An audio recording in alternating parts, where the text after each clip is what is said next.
मेरे दोस्त का 75 है। हम लोग बेंच पे बैठे थे, 1 मीटर के आधे मीटर में बैठे थे, लेकिन हम लोग दोनों तो अट्रैक्ट ही नहीं हुए।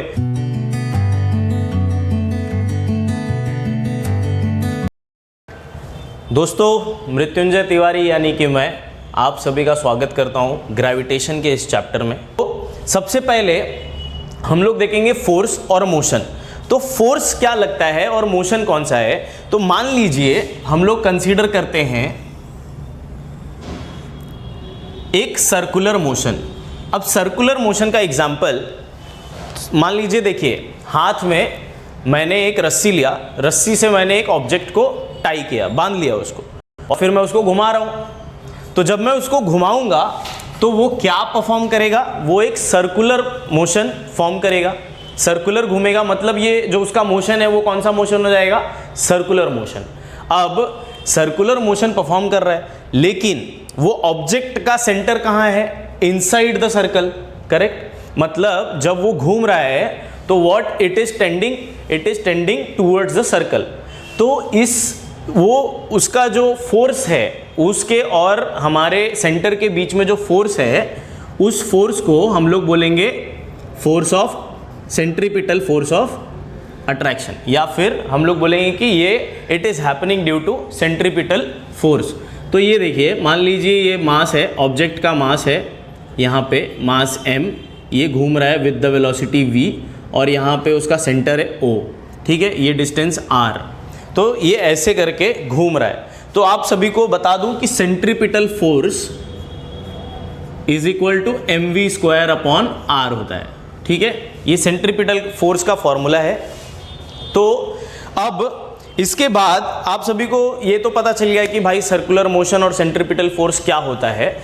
अभी इसके बाद हम इससे ये पता लगा सकते हैं कि हो क्या रहा है। देखो, सेंटर में एक ऑब्जेक्ट है, उसके अराउंड एक ऑब्जेक्ट है जो घूम रहा है, ठीक है।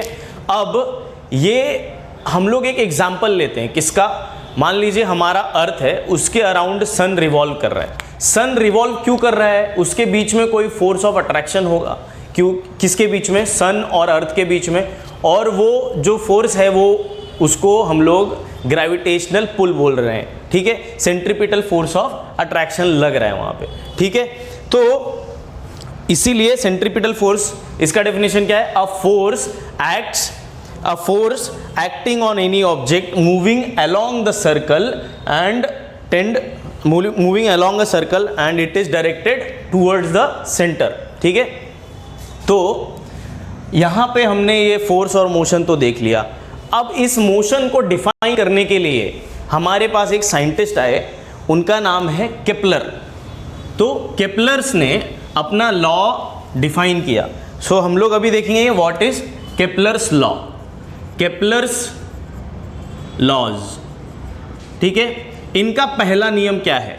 तो केपलर ने बोला कि भाई ये हमारा जो सिस्टम है, हमारा जो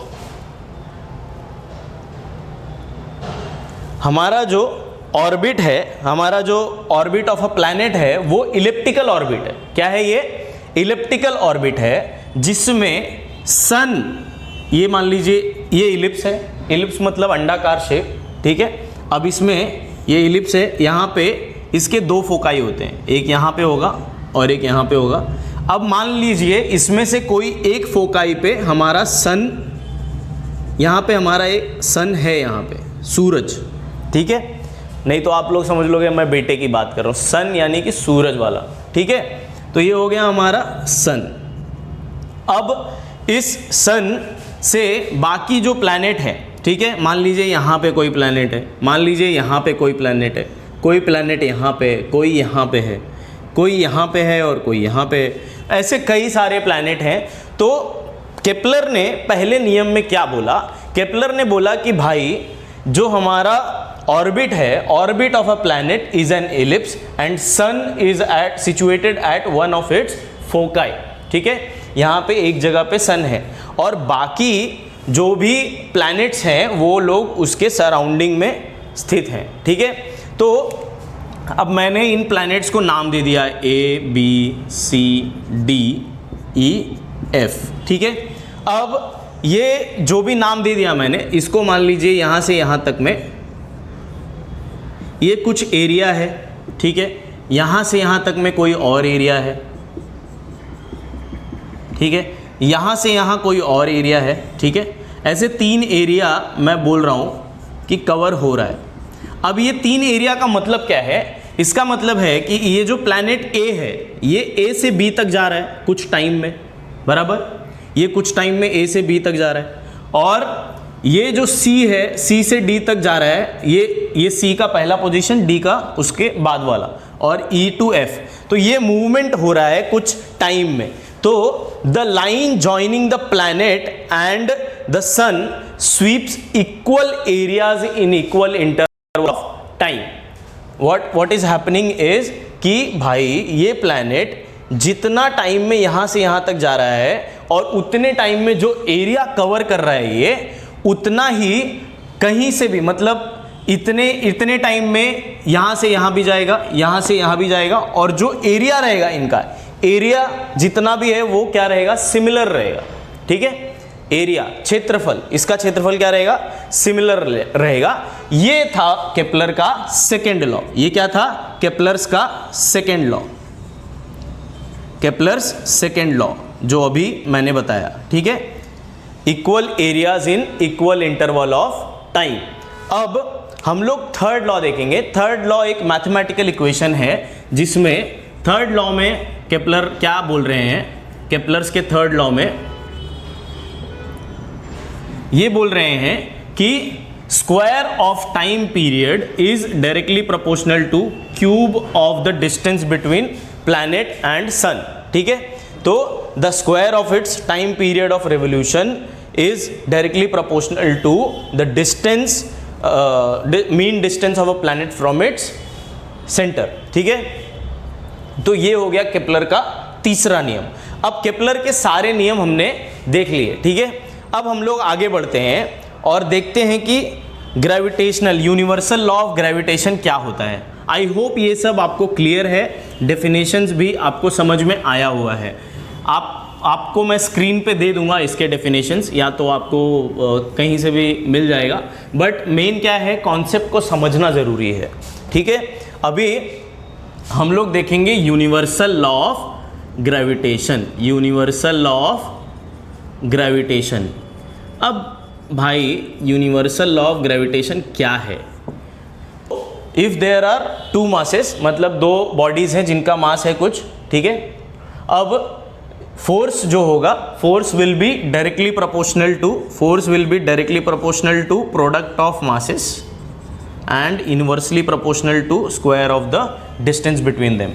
तो ये प्रोपोर्शनैलिटी कांस्टेंट जाएगा, तो एक प्रोपोर्शनैलिटी साइन जाएगा, तो एक कांस्टेंट आएगा m1 m2 अपॉन r, यानी कि डी स्क्वायर, ठीक है।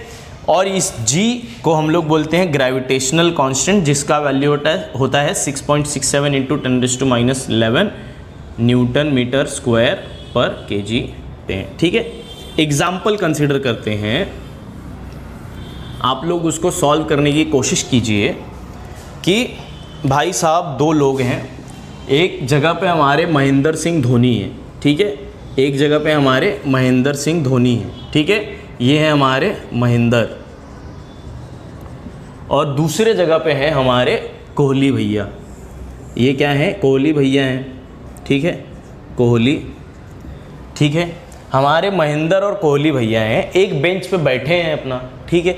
अब बैठे हैं अगल बगल, दोनों का कुछ मास होगा। इनका मास हम ले लिए हैं, मान लीजिए 75 किलो, 75 kg। इनका मास हम लोग ले लिए हैं कितना? 80 kg, 80 किलो ले लिए, ठीक है। अब दोनों का मास हो गया 75 kg और 80 kg, ठीक है। अब ये दोनों बेंच पे बैठे हैं, हमको पता है कि इनके बीच में जो डिस्टेंस है, ये डिस्टेंस जो है r इज इक्वल टू, ये है 1 मीटर। ये डिस्टेंस कितना है? 1 मीटर का डिस्टेंस है, ठीक है। अब हमको ये बताना है कि इन दोनों के बीच में भैया फोर्स ऑफ अट्रैक्शन है कि नहीं है, ठीक है। तो फोर्स ऑफ अट्रैक्शन कैसे निकाला जाए, इसीलिए हम लोग यूज करेंगे यूनिवर्सल लॉ ऑफ ग्रेविटेशन। तो सबसे पहले force is equal to Gm1 m2 upon R square या डी स्क्वायर, ये हमको फॉर्मूला पता है, ये हमको पता है, ठीक है। अब हम क्या करेंगे, इस फॉर्मूले का यूज़ करके इसका वैल्यू तो निकाल लेंगे, क्योंकि G का वैल्यू हमको पता है, R हमको पता है 1 मीटर, M1 M2 दोनों पता है। तो चलिए हम जो फोर्स लग रहा है वो है 4.002 इंटू 10⁻⁻7 न्यूटन। अब इतना फोर्स लग रहा है इन दोनों के बीच में, तो ये फोर्स देख रहे हैं आप कितना है, 10⁻⁷। 10⁻⁷ का मतलब समझ रहे हैं कितना कम है ये, 0.0006 टाइम्स 0 लेंगे और उसके बाद 4 आएगा, ठीक है।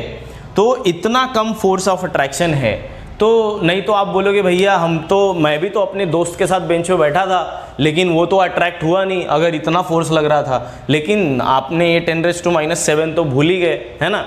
सर मेरा भी वजन 70 किलो है, मेरे दोस्त का 75 है, हम लोग बेंच पे बैठे 1 मीटर के आधे मीटर में बैठे थे, लेकिन हम लोग दोनों तो अट्रैक्ट ही नहीं हुए।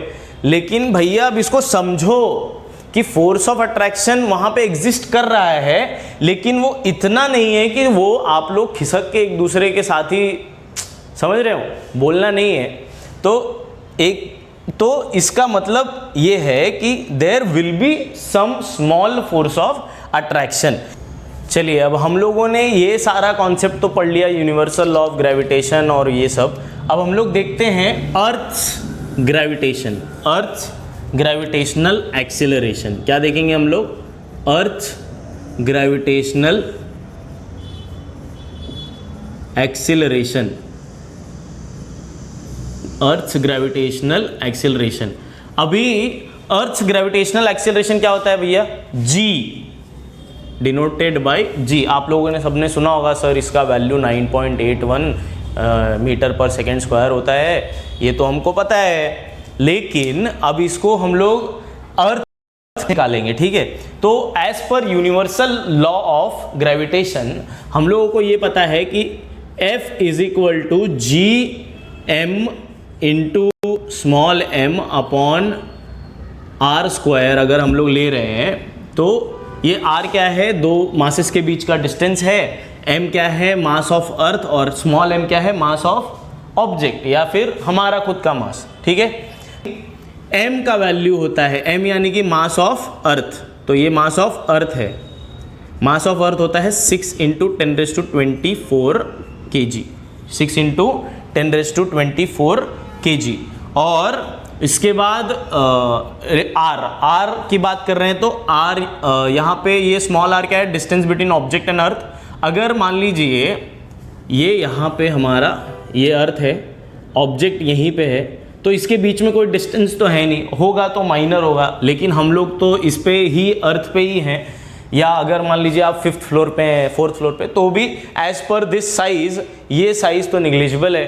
तो इसीलिए ये जो r का वैल्यू है, ये r का वैल्यू मान लीजिए ये है कैपिटल R जो रेडियस ऑफ अर्थ है, और यहाँ पे ऑब्जेक्ट के बीच में छोटा सा डिस्टेंस होगा, उसको मान लो h है, तो r is equal to r plus h ले लो, ठीक है। तो बट ये जो हाइट, तो भाइयों हमको क्या मिल गया, फोर्स इज इक्वल टू, हम लोगों को ये मिल गया, force is equal to Gmm upon R square, r is equal to r हो गया, ये भी पता चल गया। अब हम लोग को ये समझना पड़ेगा कि हमारी जो बॉडी है, जो हाइट h पे हमारी खुद की बॉडी है, ये जो मास ऑफ ऑब्जेक्ट है, इस पर भी तो कोई फोर्स एक्सर्ट करेगा, तो वो फोर्स कितना होगा भाई, F is equal to m mass into acceleration according to Newton's law, ठीक है। तो वो जो एक्सिलरेशन होगा वो एक्सिलरेशन ड्यू टू ग्रेविटी होगा, वो क्या होगा, एक्सिलरेशन ड्यू टू ग्रेविटी। तो ये हो गया आपका इक्वेशन 1, इसको आप इक्वेशन 2 दे दीजिए। फोर्स तो आपका लेफ्ट हैंड साइड सिमिलर है, तो mg is equal to Gmm upon R square, क्योंकि r is equal to r ले रहे हैं हम लोग, तो mm कैंसिल हो गया, g is equal to Gm upon R square. तो आप सब वैल्यूज़ को, आपको पता है g का वैल्यू पता है आपको, m का वैल्यू पता है, r का वैल्यू पता है, इस सारे वैल्यूज़ को पुट कीजिए, आपको मिलेगा 9.77 इंटू 9.77 मीटर पर सेकेंड स्क्वायर, ठीक है। तो ये हो गया आपका अर्थ ग्रेविटेशनल एक्सीलरेशन। ठीक है, तो अब इसी के साथ हम लोग इतना कॉन्सेप्ट इसको ख़त्म करते हैं। तो आई होप आपको समझ में आया होगा। अगर नहीं आया है या डाउट्स है तो आप कमेंट्स में लिखिए, या मैं आपको उसमें उसके हिसाब से बता दूंगा, और एग्जाम्पल्स को सॉल्व करने की कोशिश कीजिए। Thank you.